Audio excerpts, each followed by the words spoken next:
होली का क्रम 13 तारीख को शायद होली जलेगी, 14 तारीख को गुरंडी रहती है, होली खिलाते हैं। होली में मोटे मोटे डूंड जलाए जाते हैं। डूंडा की राख तैयार होती है, उसका कालापन जो तैयार होता है उसको उठाकर ले आए और कपड़े में उसको छान कर राख तैयार कर 3-4 बार छानने के बाद उस भस्म को 12 बजे से 1 बजे के बीच में शिव जी को समर्पित कर देता है और उस भस्म को उठाकर उसमें घी मिलाकर मस्तक पर तिलक लगाकर चले जाता है। वो जिंदगी में कभी हार नहीं सकता, विजय ही पाता रहता है, उसकी कभी हार नहीं हो सकता।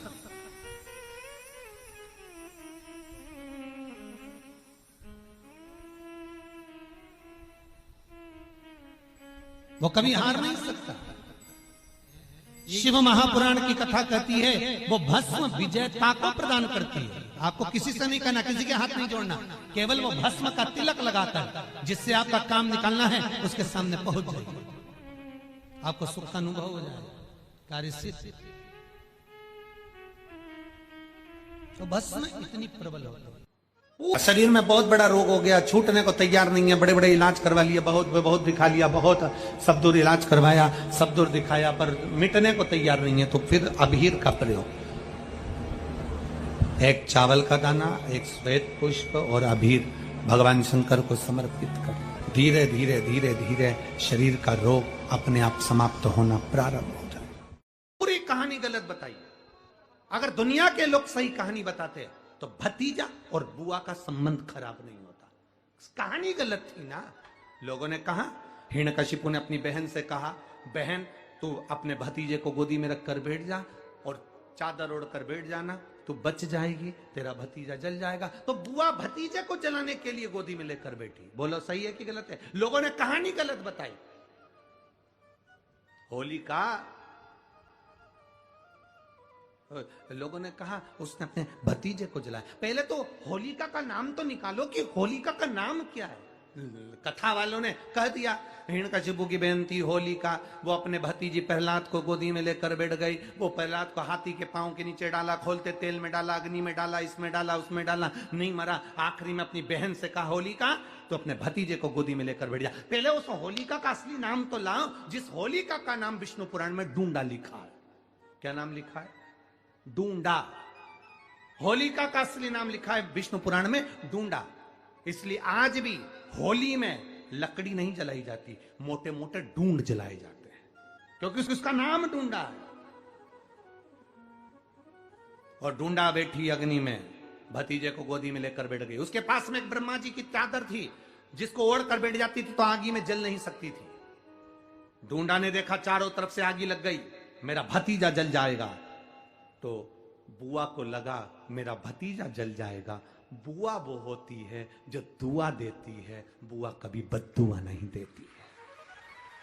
और डूंडा ने अपनी चादर को उतारा, आगी चारों तरफ से लग गई। बुआ को लगा मेरा भतीजा जल जाएगा, तो अपनी चादर उतार कर अपने भतीजे पे डाल दी और बुआ खुद जल गई, पर अपने भतीजे को नहीं जलने दिया। ये कथा है, पर लोगों ने उसको पूरी पलट दिया, पूरा पलट दिया। बुआ कब जलाई अपने भतीजे को?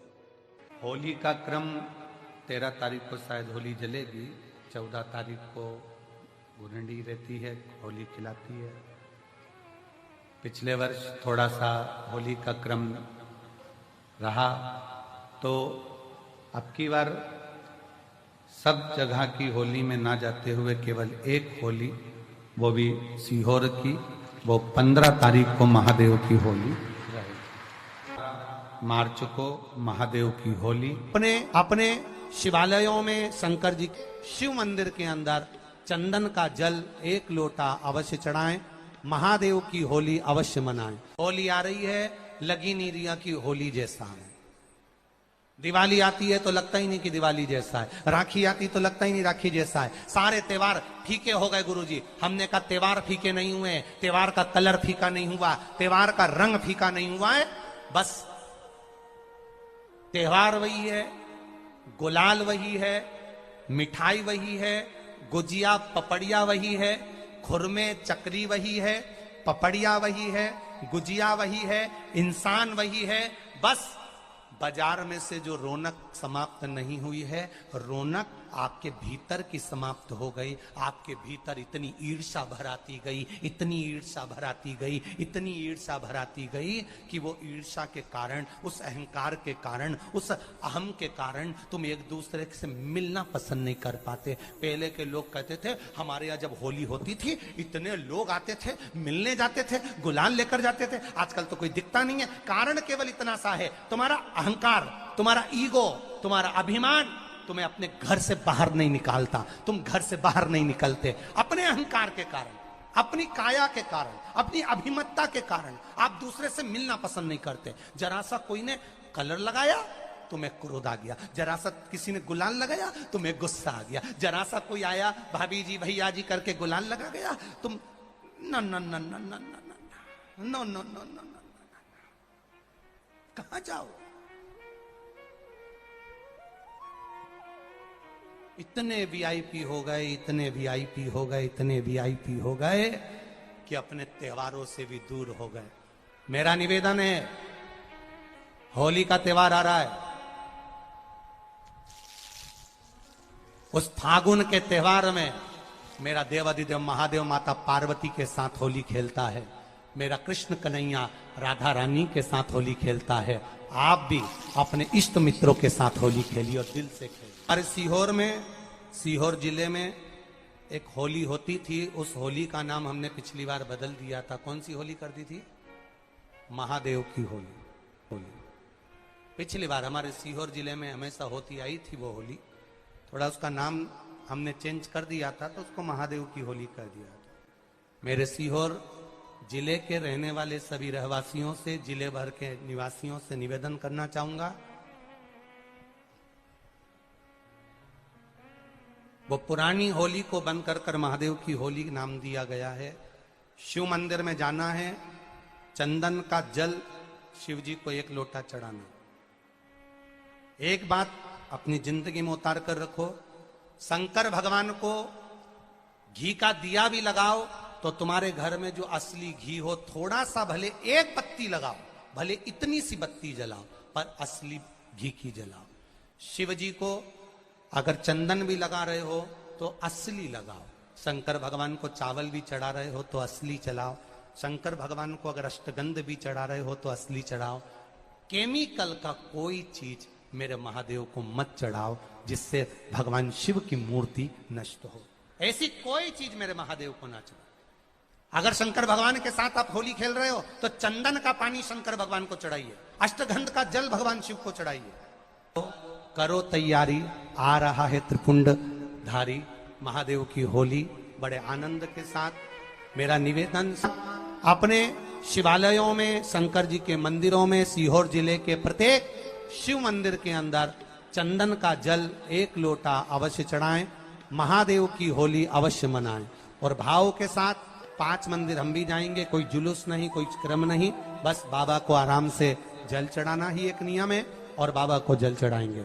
आप सब बड़े आनंद के साथ महादेव की होली का स्मरण करिए। महादेव की होली के दिन और बेलपत्री की जड़ के नीचे जाकर प्रयास करा करो कि लाल चंदन का जल, लाल चंदन को घिसकर कलश में उस चंदन को डालकर जल भरकर उसको बेलपत्री की जड़ के नीचे सींचन करने का प्रयास करा करो।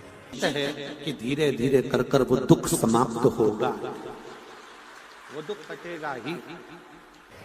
एक बहुत ध्यान देने वाली बात है कि अगर मान लो कि कहीं पैसा अटक गया है, नहीं आ रहा है, बहुत अथक प्रयास कर लिया, चंदन का जो जल होता है, ये व्यक्ति के जीवन में जो धन कहीं रुक गया, अटक गया, नहीं दे रहा, बेलपत्री के वृक्ष के नीचे, जड़ के नीचे सींचन करने से वो प्राप्त होता है।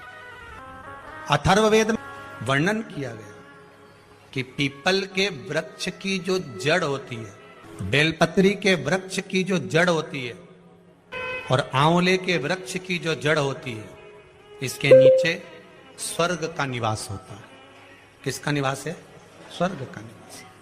जहां पर ये वृक्ष होता है और उस वृक्ष के नीचे बैठकर हम जब किस जल का सींचन कर रहे हैं। जैसे अभी आपको कहा था कि जल में अगर लाल चंदन मिला हो और आप बेलपत्री के जड़ में सींचन कर रहे हैं तो लक्ष्मी की आवक बढ़ेगी। कहीं पैसा अपना अटक गया, नहीं आ रहा, आएगा। पीपल की जड़ में इत्र का जल, पीपल की जो जड़ होती है उसमें इत्र का पानी, थोड़ा सा जल उसमें थोड़ा सा इत्र का भाग हो महाराज, और आप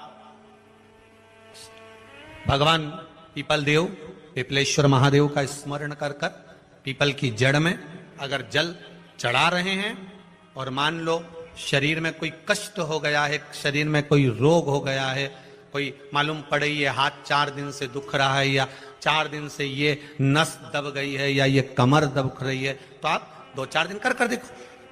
कलश के अंदर जल, जल में इत्र का थोड़ा सा भाग, पीपल की जड़ के नीचे आप उसका सींचन करिए पिपलेश्वर महादेव के नाम से। उस जल को थोड़ा सा भाग लेकर आ जाओ उसी में से जो चढ़ाया है, और उस स्थान पर जहां कष्ट है उसको लगाना प्रारंभ करिए। 2 दिन